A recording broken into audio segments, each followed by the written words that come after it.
Good morning, students. Students, how are you? I hope you all are doing good, and welcome to your social studies class.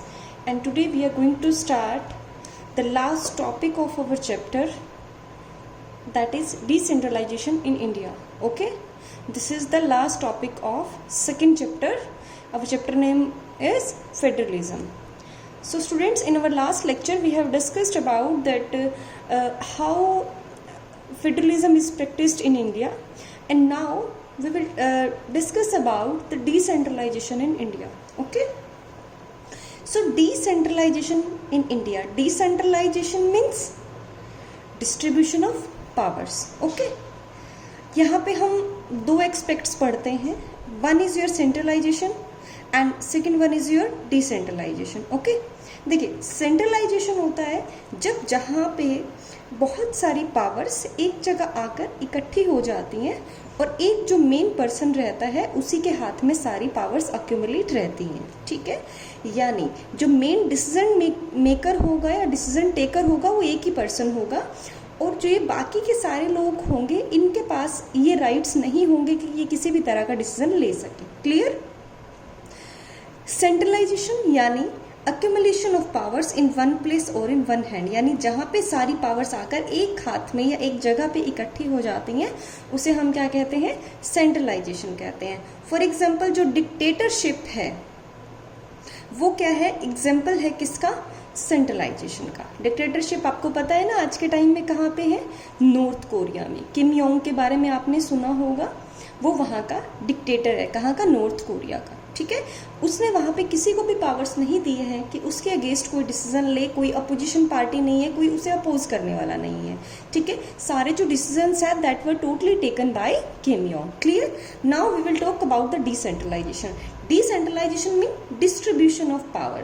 Okay, when powers are distributed among the different levels of government or different organs of the government. ठीक है, यानी जब powers को different लोगों को according to their situation, according to their position, जब हम उनको क्या करते हैं? हम उनको डिस्ट्रीब्यूट कर देते हैं, तो उसे क्या कहते हैं हम? डिसेंट्रलाइजेशन, यानी डिस्ट्रीब्यूशन ऑफ पावर्स. और डिस्ट्रीब्यूशन ऑफ पावर कहाँ देखते हैं हम? डेमोक्रेसी में देखते हैं. और डेमोक्रेसी कहाँ है? हमारे इंडिया में. कैसे है? आपको भी पता है, हमारे यहाँ पे प्राइम मिनिस्टर हैं, प्राइम मिनिस्टर के पास एक मिनिस्ट्री ऑफ काउंसिल है, सभी से डिस्कशन करने के बाद ही कोई डिसीजन फाइंड आउट किया जाता है.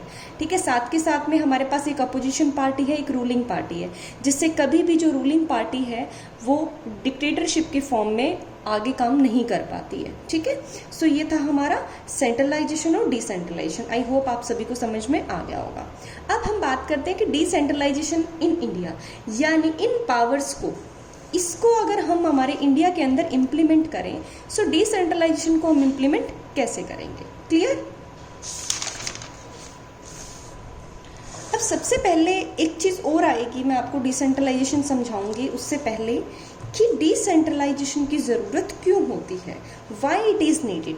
It is needed because the problems of local level can be understood eight their level best and it can be deal in best way.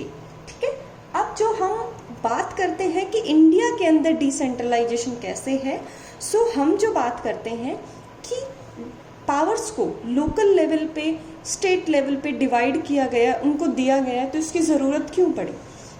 देखिए, हर एक पर्सन हर एक तरह की प्रॉब्लम्स के साथ डील नहीं कर सकता है. ठीक है, और फॉर एग्जांपल अगर हमारी कॉलोनी में कोई भी प्रॉब्लम है, ठीक है, सो हमारे यहाँ का जो एमसी होगा या फिर जो आपका गांव है, आपके गांव की अगर पर्टिकुलर कोई प्रॉब्लम होगी, सो उसको नरेंद्र मोदी जी के बजाय आपके जो गांव का सरपंच होगा वो ज़्यादा इजीली समझ पाएगा, या एक्शंस जो करेक्टिव एक्शंस ले पाएगा वो आपके गांव का सरपंच ले पाएगा, है ना. सो इसीलिए ये जो पावर्स हैं वो दी गई है ताकि जो भी प्रॉब्लम्स हैं उनको ग्रास रूट लेवल पे ही ख़त्म कर दिया जाए और उनको ज़्यादा आगे बढ़ने ना दिया जाए. क्लियर? एक और डेफिनेशन हम बात करते हैं, when the powers is taken away from the central and state government and given to the local governments, it is called decentralisation.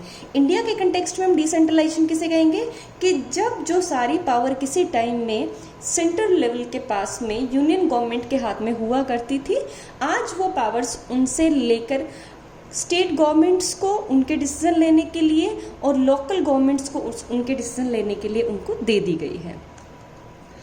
Constitutional amendment 1992 was about decentralization. हमारे इंडिया का जो कॉन्स्टिट्यूशन है उसके अंदर 1992 के अंदर जो अमेंडमेंट हुआ था, अमेंडमेंट का मतलब क्या होता है, संशोधन होना। संशोधन यानी किसी भी तरह का चेंजमेंट होना।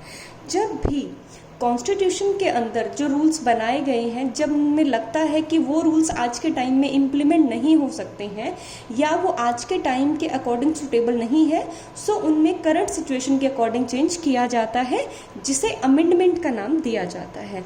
सो जो कॉन्स्टिट्यूशन का अमेंडमेंट 1992 था, उसके अंदर अमेंडमेंट 73 एंड 74 ये डिस्क्राइब करते हैं किसको, which describes about the rural local government, यानी जिसके अंदर रूरल लोकल गवर्नमेंट के बारे में बताया गया है, and urban local level government, यानी जिसके अंदर रूरल और जो अर्बन है दोनों तरह की गवर्नमेंट है, उसके बारे में डिस्क्रिप्शन दिया हुआ है। ठीक है, अब इनके बारे में जो रूरल लोकल गवर्नमेंट है या अर्बन लोकल गवर्नमेंट है, इसके बारे में कन्फ्यूज़न करने की ज़रूरत नहीं है, इसको मैं आगे आपके अंदर डिस्क्राइब करूंगी लेक्चर के अंदर। ठीक है, अभी आप यही समझ लीजिए सिर्फ कॉन्स्टिट्यूशन अमेंडमेंट हुआ था, कब हुआ था, 1992 में। कौन सा अमेंडमेंट था, 73 और 74, जिसके अंदर लोकल लेवल की जो गवर्नमेंट थी उसकी पावर्स को या उसको दिए गए जितने भी राइट्स थे उन सबको डिस्क्राइब किया गया था। क्लियर। अब हम बात करते हैं कि major steps taken towards decentralization, यानी अब हमने पढ़ लिया कि अमेंडमेंट 1992 में डिसेंट्रलाइजेशन की बात हुई थी, लेकिन एक्चुअली में वो स्टेप्स क्या क्या थे जो डिसेंट्रलाइजेशन के लिए लिए गए थे। फर्स्ट है, it was made constituently mandatory to hold our elections regularly. पहले के टाइम में अगर हम बात करें तो एक रेगुलरिटी जो इलेक्शंस में थी वो नहीं थी। कोई ज़रूरी नहीं है कि हर एक 5 साल के अंदर इलेक्शन होंगे। सो इसीलिए कॉन्स्टिट्यूशन में इस चीज़ को मैंडेटरी किया गया, मैंडेटरी यानी ज़रूरी किया गया कि रेगुलर जो इलेक्शंस होंगे वो होंगे। Seats were reserve for SC, ST and OBC। उस टाइम के अकॉर्डिंग कुछ जो कास्ट, इसमें शेड्यूल्ड कास्ट, शेड्यूल्ड ट्राइब और OBC, यानी इन कास्ट को इंक्लूड किया गया कि इनके लिए जो सीट्स होंगे वो रिजर्व रखी जाएंगी, ताकि इनके लिए आगे आने वाले टाइम में एक अच्छा माहौल क्रिएट किया जा सके और इनको आगे बढ़ाया जा सके। An independent state election commission has been created, यानी इलेक्शन कमीशन ऑफ इंडिया आपको पता है, यानी हर एक स्टेट के पास एक इलेक्शन कमीशन अपॉइंट किया गया जिसमें कि उनको उनके रिगार्डिंग पावर दिए गए। अब वो क्या करेंगे, जो स्टेट इलेक्शन कमीशन है वो पंचायत और म्यूनिसिपल जो इलेक्शंस है उनको कंडक्ट करेगा। क्लियर, यानी आपकी यहाँ जो भी पंचायती इलेक्शन होते हैं या म्यूनिसिपल इलेक्शंस होते हैं उनको हेल्ड कौन करवाता है, उनको हेल्ड करवाता है स्टेट इलेक्शन कमीशन। ठीक है, at least 1/3 of the all positions were reserved for women. Women's का रिप्रेजेंटेशन बहुत ही कम था। विमेन्स को एम्पावर करने के लिए और उनको सोसाइटी में एक अच्छी जगह देने के लिए, एक अच्छी पोजीशन प्रोवाइड करने के लिए 1/3 जो है पोजीशंस वो विमेंस के लिए रिजर्व रखी गई। आपने कई बार अपने गांव में सुना होगा कि पर्टिकुलर सरपंच के इलेक्शन हो रहे हैं और उसके लिए कोई वुमेन कैंडिडेट ही इलेक्ट कर सकती है, मतलब कंटेस्ट कर सकती है, उसके अंदर पार्ट ले सकती है। सो ये इसलिए होता है कि जो विमेंस का रिप्रेजेंटेशन है उसमें 1/3 उनको जगह दे दी गई है कि इस आपकी जगह कोई भी जो मेल कैंडिडेट है वो इलेक्शन को कंटेस्ट नहीं कर सकता है या आपकी जगह चुनाव नहीं लड़ सकता है। State governments are required to share some powers and revenue with local government. अब पहले क्या था, सारा का सारा जो रिवेन्यू जनरेट करने का जो ये टैक्सेस होते हैं, रिवेन्यू यानी आपके टैक्सेस, देखिए ठीक है, रिवेन्यू यानी आपकी आय। सो वो सारी जो पावर्स थी वो किसके हाथ में थी, वो थी आपकी सेंट्रल गवर्नमेंट के हाथ में। लेकिन बाद में स्टेट गवर्नमेंट को कहा गया कि जो भी उनका रिवेन्यू है, जो भी टैक्सेस उनको मिल रहा है और जो उनके पास पावर्स उनको दी गई हैं वो लोकल गवर्नमेंट्स के साथ में वो चीज़ें शेयर करेंगे। ठीक है, सो ये वो कुछ स्टेप्स थे जो डिसेंट्रलाइजेशन के अंडर लिए गए थे। ठीक है, तो ये था आपका टॉपिक कि डिसेंट्रलाइजेशन इंडिया के अंदर कैसे किया गया। ठीक है, सो नेक्स्ट टॉपिक में हम लोग जो 3 टायर सिस्टम हमारे यहाँ पे है, एक्चुअली में डिसेंट्रलाइजेशन कैसे काम करता है, हम उसको डिस्कस करेंगे। ठीक है, so till then take care and have a nice day.